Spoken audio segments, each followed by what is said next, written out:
Linama kia isa wa mnuni vinaka vikim dono kango mai levuka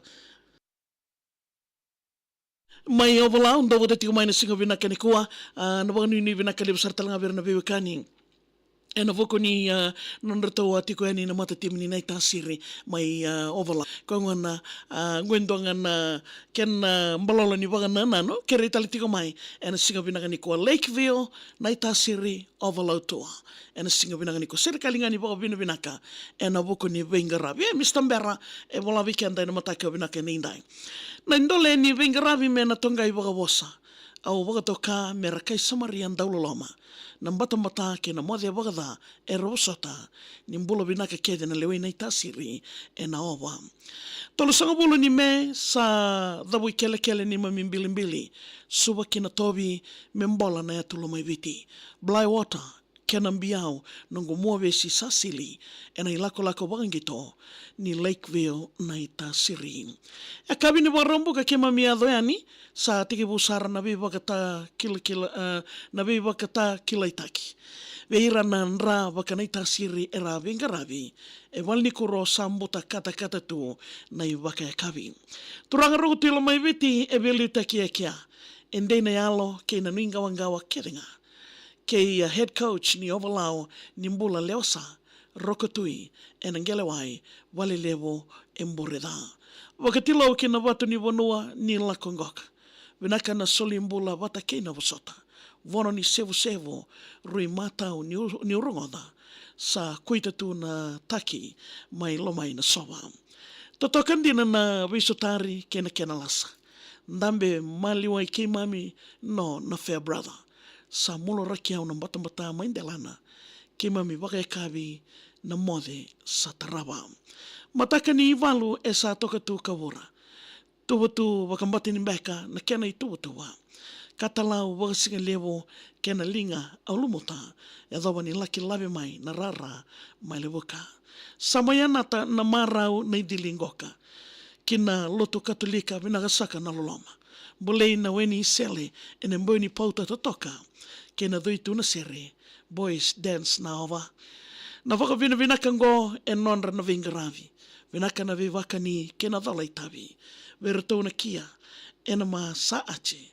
O na itasiri sa waka mundu o tu yani. Na mangiti ni singa tambo e rui totoka dhedhere.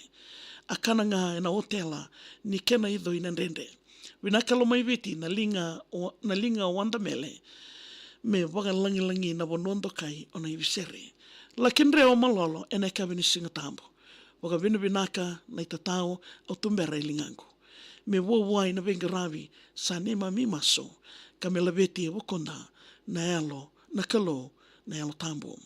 Nguni angona ni vei tala sa talan ronro. Ni sa wondoki ke mami na ua ni waga wondo. E dhawa na mataka dhadha me ke mami toso. Mwele sumai na wanga e na ya ua ni ono.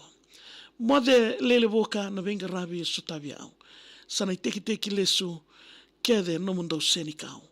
Au dhawu yadha ka wakatilo e ke muni serau. Me indole ni Vengaravi levo mai Ovalao. Andanga wadake na kena ya tumarela. Ni mbara ni savo na elondra e otiwa na maleka. Me mboya wana salu ko nindu i dhaumbena. Koko tuno ai loloma kina senda. Roko tilo maiviti e rui waga matalau. Ratu saki usa na wakaroko na e dhandasau. Apisai na visa o nandakuni me tumberi Ovalao. Ki Ndelaitonga tilo usaka viratu rusiati kilimbao. Vetero rokonderea e serea na waka dalai e anrava. Ke rose rumaindelela sekau na sova e delana. O vereto ke nambilo levo sa wanikula o animala. Gasini wuli lesenia rembolo e ngole mai nangara. Vereto nangone marama isa chilo. Gasini wuli alaniata na waka wisinga ke mondo. Gasini wuli andi tanai na itawuni e na sewau, lai diriawa na moli inasi sainimere na mbau. Gasini wuli Simoni e serea rui wananavo. Veniana wasawale e ramamau e lingamo.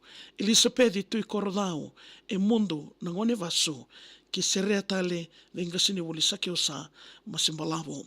Vonivate na marlevo LPS ko kena koka. Tomasi na dangilamba e na tambana ni mboka. Lolo ringa moto mai lo mai soeni kola. Lai katu nungundende vei rota watu wutorokula. Kasani buli kolora mai korovo e wainimala ratu ino ke tui daumia leo vesi nindelana. Marika vosa turanga tau na kia ngata amun sandenge kasani buli Mikaele Ravui Wasam. Randini roko tui sai Kathy na wakaroko makelesian raimba ke mami ngorongoro. Merendani na ngone vasu o vuma nona koro isa vinaka na vinga ravi ke na vika taudoko. Menda vi talatala na loloma mai dhake taviawa na lawaruku kalawadi na mate. Me wawai na rakavi ki ndombula torodake waka mode ka waka vura tuyani o Richo Vale. Ya vikam nina viwekani nonda serikali e mai lingo mirautiko e na kena yau o sartalangani vinga ravi na nomuni salnika kamburaki na VTFM. Wala na mo serikali. Nga email ta kama via maria@vtfm.com.fj. Ono vanu ni vinaka lebo sara. Vekem do no ikangu mai lebo ka obalao. Nando wote tiko mai